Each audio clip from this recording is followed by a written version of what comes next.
اعوذ باللہ من الشیطان الرجیم بسم اللہ الرحمن الرحیم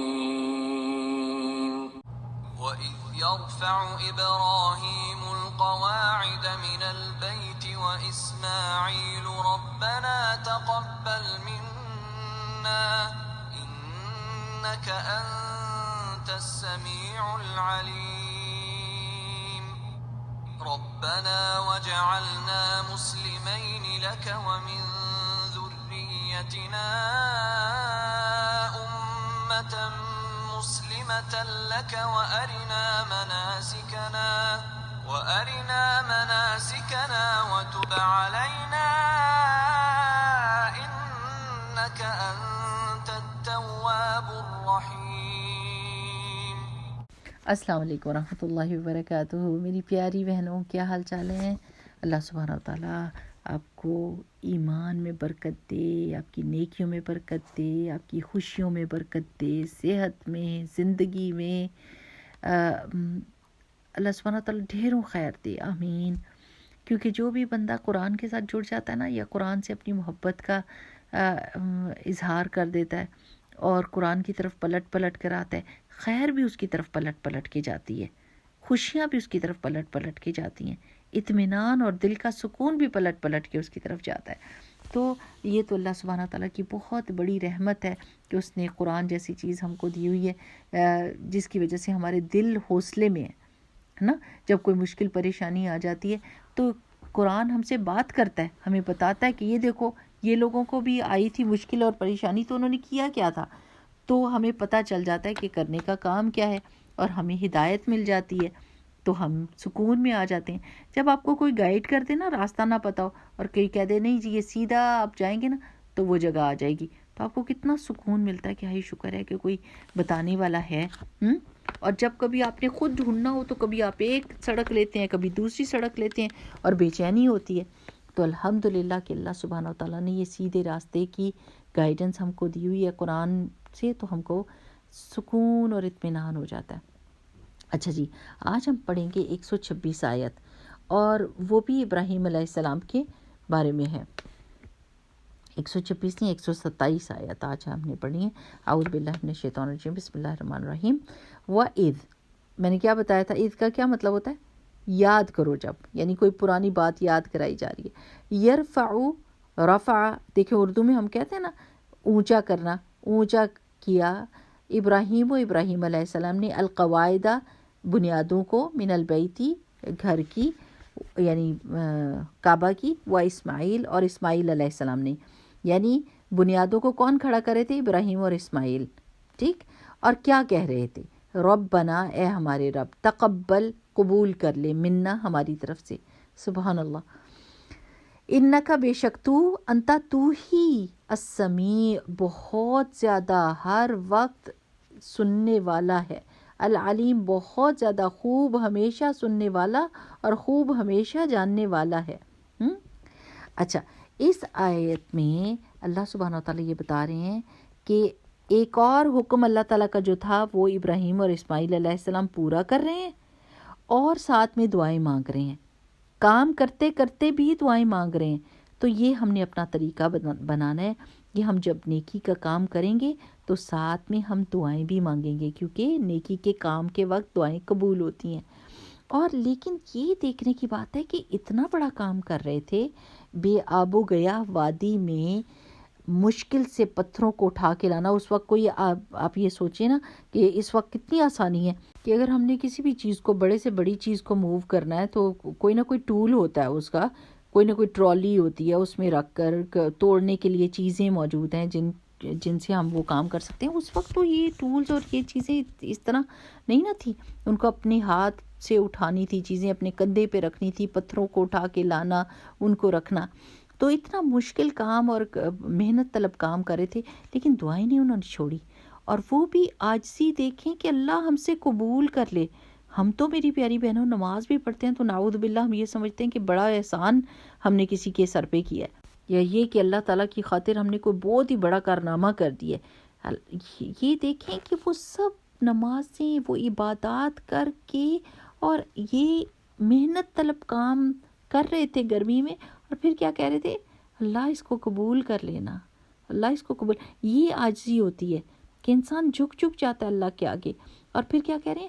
بے شک تو خوب ہمیشہ سننے والا ہے، یعنی ہمارے دل کی دعائیں تو سن رہا ہے، اور تو خوب جاننے والا ہے کس چیز کو؟ ہمارے ارادوں کو، ہماری سنسیریٹی کو، ہماری نیت کو، کہ نیت خالصتاً اللہ سبحانہ و تعالیٰ آپ کے لیے ہے. پھر کیا کہتے ہیں؟ رب بنا، اے ہمارے رب، وجعلنا، بنا دے ہم کو، مسلمین، ہم دونوں کو اپنا فرما بردار، لک، آپ کے لیے، یعنی ہم دونوں آپ کے فرما بردار بن جائیں. کیا پہلے نہیں تھے فرما بردار؟ فرما برداری نہیں کر رہے تھے اللہ تعالیٰ کی؟ کر رہے تھے نا، لیکن اور مانگ رہے ہیں کہ اللہ سبحانہ تعالیٰ اور ہم کو فرما بردار بنا دے. اور پھر کیا فرمایا؟ وَمِن ذُرِّيَّتِنَا أُمَّةً مُسْلِمَةً لَكَ، اور ہماری جنریشنز ٹو کم، یعنی ہماری نسلوں کو کیا کر، ہماری اولاد کو کیا کر، امت مسلمہ بنا دے، ایک جماعت بنا دے جو تیری فرما بردار ہو. سبحان اللہ. اللہ کرے کہ ہم کو بھی ایسی دعائیں مانگنے آ جائیں کہ ہم صرف اپنی سوچ نہ سوچیں، ہمارے آپ آنے والی نسلوں کا بھی سوچیں. پھر فرماتے ہیں وَأَرِنَا مَنَاسِكَنَا، اور ہم کو سکھا دے، دکھا دے مناسک، یعنی ہم کو گائیڈ کر دے کہ کس طریقے سے تیری عبادت کرنی ہے. وَتُبْ عَلَيْنَا، اور ہم مہربان ہو جا ہم پر، اِنَّكَ، بے شک آپ اللہ سبحانہ وتعالیٰ، انتا، آپ ہی، التواب، بہت زیادہ ہمیشہ توبہ قبول کرنے والے، الرحیم، خوب ہمیشہ رحم کرنے والے ہیں. کہ اتنی خوبصورت دعا ہے نا ان کی، کہ اللہ سبحانہ وتعالیٰ، عبادت بھی ہم نے خود سے کوئی نہیں کرنی، عبادت کے طریقے بھی آپ ہی ہم کو بتائیے اور سمجھائیے اور سکھائیے اور دکھائیے. اب میری پیاری بہنوں، سوچنے کی بات یہ ہے کہ ہمارے کیا حالات ہیں. کیا ہم نیکی کر کے عاجزی کرتے ہیں، یا ہم ڈنڈورا پیٹنا شروع کر دیتے ہیں؟ ہمارا دل چاہتا ہے کہ ہر فورم کے اوپر، فیس بک کے اوپر، واٹس ایپ کے اوپر سب کو پتہ چل جائے کہ ہم نے کوئی نیکی کی ہے. اور نیکی کرنے کے بعد اتنا زوم کہ بھئی ہمارے سے نیک تو اور کوئی ہے ہی کوئی نہیں اس دنیا میں. یہ عاجزی نہیں ہوتی، یہ نیکی کا طریقہ نہیں ہوتا. نیکی کا طریقہ وہ ہے جو ابراہیم علیہ السلام کی پرسنالٹی میں آپ دیکھ رہے ہیں، کہ بڑے سے بڑے کام کرنے کے باوجود انتہائی عاجز، اور اللہ تعالیٰ سے یہ دعا مانگنا کہ اللہ تعالیٰ، اصل میں تو نیکی کا مزہ تب آئے گا جب آپ اس کو قبول کر لیں گے. اگر اتنی بڑی نیکی کر لی اور اللہ تعالیٰ نے قبول نہ کی اور زیرو رزلٹ آیا تو کیا فائدہ اس ساری چیز کا؟ تو دکھاوے سے اور بوسٹ فلنس سے اور لوگوں کو ریاکاری کرنے سے ساری نیکی کا مزہ بھی کرکرا ہو جاتا ہے اور اس کا ثواب بھی ضائع ہو جاتا ہے. تو اپنی نیکیوں کو سنبھالنا سیکھیں کہ نیکیوں کو سنبھالنا کیسے ہے، ان کو بچا کے کیسے رکھنا ہے. جتنی کم نظریں اس کو دیکھیں، جتنے کم اس کو کان اس کو سنیں، اتنا ہی اچھا. اور بہترین بات یہ ہوگی کہ اللہ سبحانہ و تعالیٰ کے ساتھ بھی آپ کوئی سیکرٹس ہوں جو قیامت کے دن ہی کھلیں، اور اللہ اور آپ کے سوا اس کو کوئی نہ جانتا ہو. ٹھیک، تو یہ بات ہم نے ابراہیم علیہ السلام سے سنی. دوسرا یہ کہ ہمارے دل کو پکا یقین ہونا چاہیے کہ اللہ تعالیٰ نے دیکھ لیا، اللہ تعالیٰ نے سن لیا، اللہ سبحانہ تعالیٰ نے جان لیا، بس مجھے یہی کافی ہے. ٹھیک ہے. پھر دعا جب مانگیں گے تو پہلے کیا ہے؟ یا ایھا الذین آمنوا قوا انفسکم واہلیکم نارا، کہ پہلے اپنے آپ کو بچانا ہے. پہلے اپنے لیے یہ دعا مانگیں کہ اللہ سبحانہ تعالیٰ ہمیں اپنا فرما بردار بنا. ظاہر ہے جب ہم بچیں گے تو پھر دوسروں کو بچانے کے قابل ہوں گے کہ نہیں. جیسے فرسٹ ایڈ میں کیا بتاتے ہیں وہ آپ کو، save yourself first and then others, کہ آپ اپنا ماسک لگائیں گے، آپ کو ہوش رہے گا تو آپ 10 بندوں کی جانیں بچا سکیں گے. ایسا نہیں ہو سکتا کہ آپ بے ہوش ہو جائیں اور آپ کی نیت یہ ہو کہ آپ لوگوں کو بچائیں گے. تو یہ ایک کامن سینس کی بات ہے کہ سب سے پہلے ہم اللہ تعالیٰ کی فرما بردار ہوں گے، ہم نماز پڑھ رہے ہوں گے، ہم اللہ سبحانہ تعالیٰ کی فرما برداری کریں گے، تو پھر ہم اس قابل ہوں گے کہ ہم کسی اور کو کچھ کہہ سکیں. ورنہ لوگ عمل اور قول میں فرق دیکھ کر اس بندے کو بالکل کوئی عزت نہیں دیتے، اس کی بات کو کوئی وزن نہیں دیتے. ٹھیک ہے نا. پھر یہ دعا مانگنی ہے کہ ہم فرما بردار ہوں، تو آگے اللہ تعالیٰ ہماری ذریت جو آنے والی ہے اس کو بھی اپنا فرما بردار رکھ۔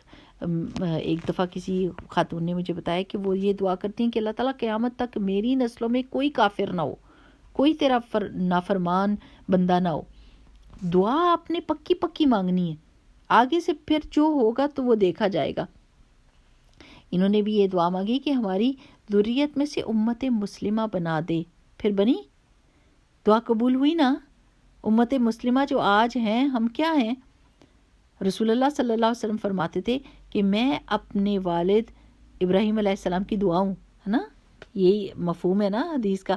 تو وہ رسول اللہ صلی اللہ علیہ وسلم حضرت ابراہیم کی دعا ہے، اور ہم سارے کیا ہیں؟ امت مسلمہ، ہم بھی انہی کی دعا ہیں، ٹھیک ہے نا۔ وَأَرِنَا مَنَاسِكَنَا وَتُبْ عَلَيْنَا، اور یہ ہم کو پتہ چلا کہ عبادت کا طریقہ صرف اور صرف اللہ سبحانہ و تعالیٰ جو بتائیں گے وہی ہوگا۔ من گھڑت طریقے، میرے دل کو یہ بات بہت اچھی لگتی ہے، مجھے اس سے بات سے بڑا سکون ملتا ہے، وہ نہیں ہو سکتا۔ عبادت وہی ہوگی جو اللہ سبحانہ و تعالیٰ بتائیں گے۔ میری پیاری بہنوں، ٹی وی چینلز کے اوپر آنے والے ڈیفرنٹ لوگ، کوئی بابا جی، کوئی باجی، کوئی پیر، کوئی مرشد، کوئی بھی اگر اللہ کی بتائی ہوئی بات کے علاوہ کوئی بات کہہ رہا ہے تو چاہے وہ بات آپ کے دل کو کتنی بھی بھلی لگے، وہ عبادت کا درجہ نہیں حاصل کر سکتی۔ یہ بات اپنے پلے سے باندھ لیں۔